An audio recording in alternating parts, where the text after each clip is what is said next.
प्रिय भाई और बहनों, आज का शुभ संदेश के लिए आप सभी को हम स्वागत करते हैं। मेरी हर धड़कन पे तेरा ही नाम हो,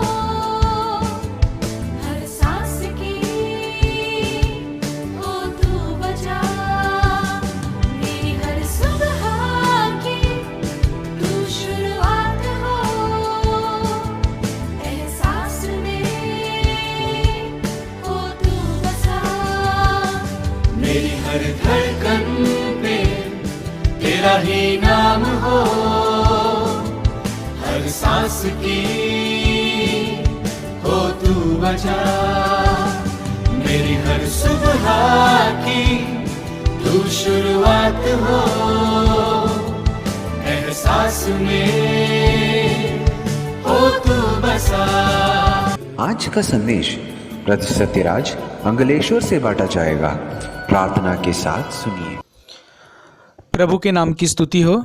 सुबह संदेश के सभी श्रोताओं को जय मसीह की। प्रियो, आज के सुबह के मनन के लिए हम प्रेरितों के काम अध्याय 1 पद 6 से 11 वचनों को मनन करेंगे। पिछले दिनों में हमने प्रेरितों के काम अध्याय 1 और पद 1 से 5 में प्रभु यीशु मसीह की प्रारंभिक सेवकाई के बारे में मनन किया और पद 6 से 11 में आज हम प्रभु यीशु मसीह जो स्वर्गारोहण हुए हैं उसके बारे में हम देखेंगे। इस भाग को जब मैं मनन कर रहा था तो इसमें त्रिएक परमेश्वर के बारे में मैंने मनन किया। प्रियो, आज सुबह के समय में हम त्रिएक परमेश्वर के गुणों के बारे में हम देखेंगे। इस भाग का मुख्य विचार इस प्रकार है। एक प्रश्न के द्वारा शुरू होते हैं, जैसे पद 6 में लिखा है, अतः उन्होंने इकट्ठे होकर उससे पूछा, हे प्रभु, क्या तू इसी समय इज़राइल को राज्य फेर देगा? यहाँ पर प्रभु ने जो आने वाले एक राज्य के बारे में और चेलों को खुलासा दिया। चेलों ने जैसे समझा था कि पवित्र आत्मा आने के बाद और तुरंत ही वो अपना और राज्य शुरू करेगा। जैसे योएल की किताब अध्याय 2 का 28 में पवित्र आत्मा के उंडेले जाने के विषय में और उसके राज्य आने के बारे में और समझाते हैं। लेकिन प्रभु ने यहाँ पे उनको इस बात का और स्पष्टीकरण किया। हमको मालूम है और इब्रानियों की पत्री अध्याय 9 और पद 28 में जैसे लिखा है कि प्रभु का 2 आगमन के बारे में और पवित्र शास्त्र में हम देख सकते हैं।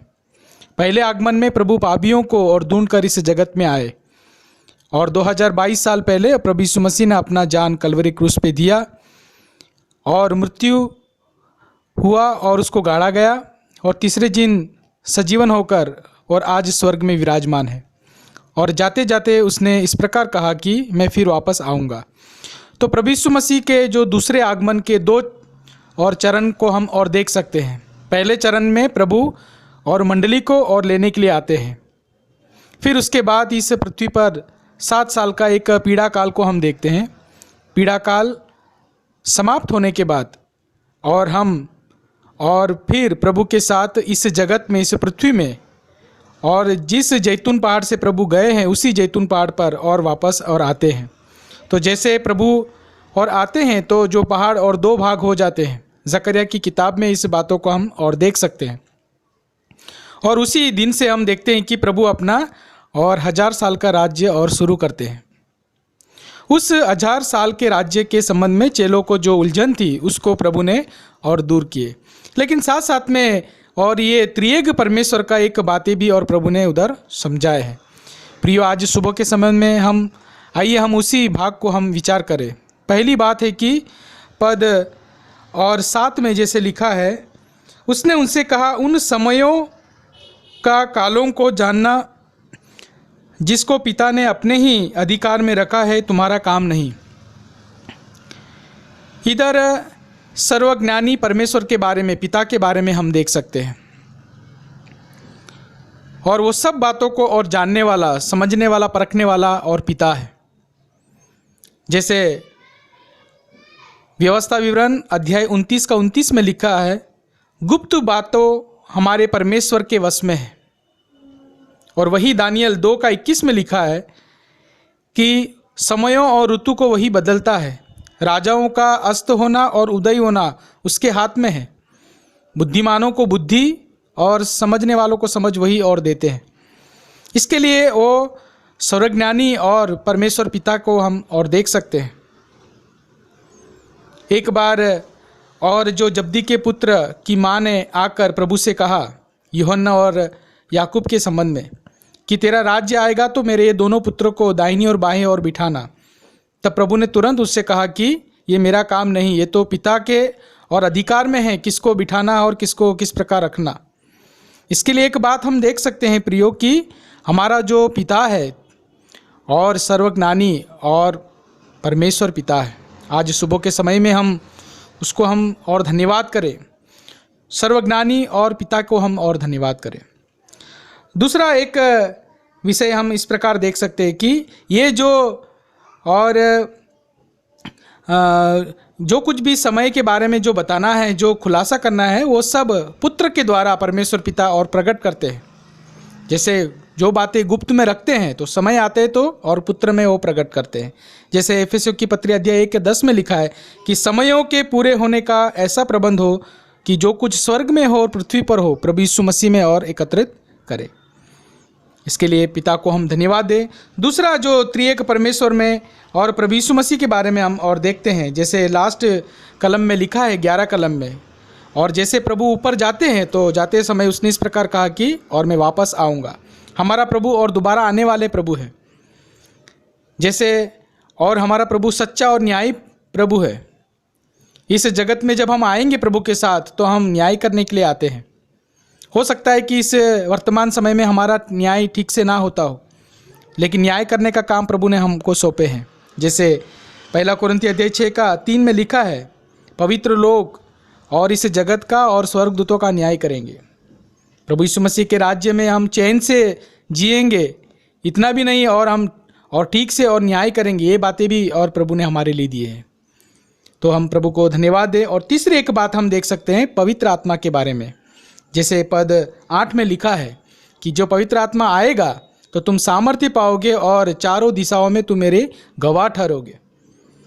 पवित्र आत्मा और एक उसको हम खरीद नहीं सकते हैं, जैसे वो एक दान है। एक पापी व्यक्ति प्रभु यीशु मसीह को उद्धारकर्ता के रूप में स्वीकार करते हैं तो वो आत्मा उसको मिल जाते हैं। जैसे वही प्रेरितों के काम अध्याय 8:19 में जादूगर सिमोन के बारे में देखते हैं। उसने पवित्र आत्मा को खरीदने का, उसके सामर्थ्य के काम करने का और उसने प्रयास किया, लेकिन पतरस ने उसको और रुकवा दिया। जैसे कहा कि और जो परमेश्वर के दान को तू इस प्रकार पैसे में मत बदल। इसके लिए समझना, और पवित्र आत्मा और हमको हमेशा हमारे अंदर रहने के लिए आए हैं, जितना भी नहीं, और वो हमको सामर्थ्य देते हैं। चेलो इस समय में और दुख में और कठिन परिस्थितियों में हैं, उस समय पवित्र आत्मा ने उनको हियाव दिया, सामर्थ्य दिया। और प्रेरितों के काम अध्याय 2 में हम देखते हैं कि उन्होंने विश्वास किया और फिर बाद में वो लोग ने और लोगों को और गवाही दिए हैं। और प्रेरितों के काम सारे अध्यायों को हम देखते हैं कि चारों दिशाओं में प्रभु का काम और बड़े हैं, प्रभु की और गवाही हुई है, पवित्र आत्मा की प्रशंसा हुई है। इस बातों को हम देख सकते हैं। इसके लिए पवित्र आत्मा का एक बड़ा काम हम देखते हैं कि जिसने हमें सामर्थ्य दिया, जितना भी नहीं उसके द्वारा हम गवाह ठहरते हैं। इस जगत में हमको एक जलते हुए दीप के समान और रखे हैं ताकि हम दूसरों को उजाला दे सके। इसलिए आइए हम प्रभु को धन्यवाद दें। प्रेरितों के काम अध्याय 1 और पद 6 से हमने 11 कलमों में 3 बातों को, मतलब त्रिएक परमेश्वर के बारे में मनन किए हैं। पहली बात है कि सर्वज्ञानी परमेश्वर पिता को हम देखते हैं, जो सब बातों प्रभु यीशु मसीह के अंदर और वो प्रकट करते हैं।